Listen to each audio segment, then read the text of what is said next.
Hi, Bev again with another video. And today's video, I want to talk about some of the weight training principles, right? I talk about this kind of thing in my book, Are You Fat Making or Calorie Burning? But in particular, why do people like me, why do I carry around a notebook in the gym? What am I tracking and why am I tracking it? So, load. Load is basically the amount of resistance or the amount of weight that you use in whatever exercise you're doing. But I want you to keep in mind that the weight provided by whatever you're using to lift weights may vary significantly, even though it may appear to be the same. So for example, tubing is going to be different than dumbbells because tubing, when you start the exercise and you start to pull the tubing out, it's easy. But when you pull it out as far as it goes, it's much harder, right? Floor machines are going to give you a mechanical advantage.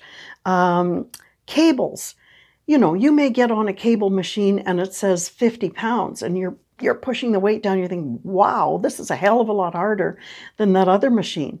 Well, the other machine may say 50 pounds as well. What you have to do on cables is count the number of pulleys, because the more pulleys there are, the easier that 50 pounds is going to be. So I'm just pointing out that, if you're exercising using something, you can only compare it to the same thing. You can't go and compare it to some other method of lifting weights. Okay. The next thing is effort, and that really is a measure of your intensity or the level of difficulty in the exercise that you're performing. And this is kind of related to load. It's based on the number of reps that you do, the number of sets that you do, and the load or the weight that you use for that exercise. But you have to remember that there is a reverse relationship between the number of reps that you use and the load or the weight that you're using. So there is an intensity, I'll call it continuum, and it will deal with endurance, strength, and power. So any exercise you do is going to improve endurance, strength, and power.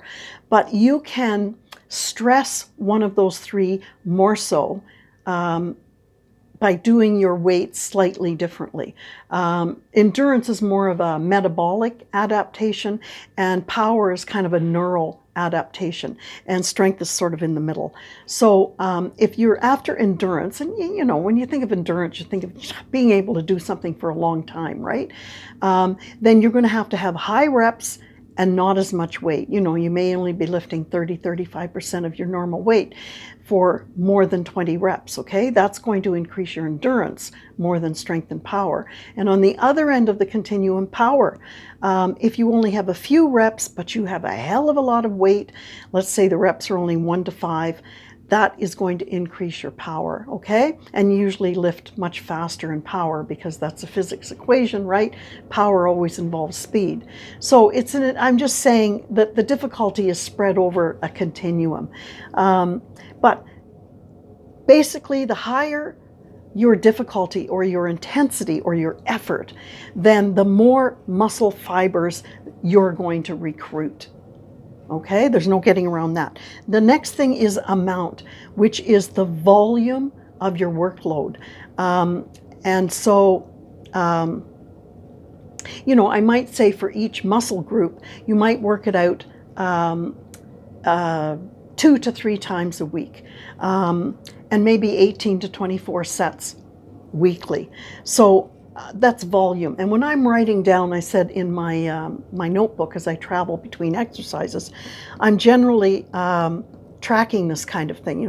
What's my weight? What's my volume? All that kind of thing. Frequency, pretty simple. The number of workout days per week. So I would say for a beginner, if you're just beginning, 3 days a week is fine. And as you get more seasoned, you may get up to 5 and 6 days a week. We should all take at least 1 day off. But your lifestyle is going to affect your frequency, right? So what I would say is all 4 of these things are going to impact upon each other. There's no doubt about that. And And they're also great measures to track your progress, right? And to keep seeing muscle growth. And the higher you get in volume, intensity, weight, all this, and the more times you go to the gym, the more calorie burning you're going to do, right? Now, I want to say, you know, if you think of a leaf floating down, floating down, floating down, it is going down and it's going to reach your goal. It's going to take a while. This leaf that you should be tracking is going to get you to your fitness goals. No doubt about it.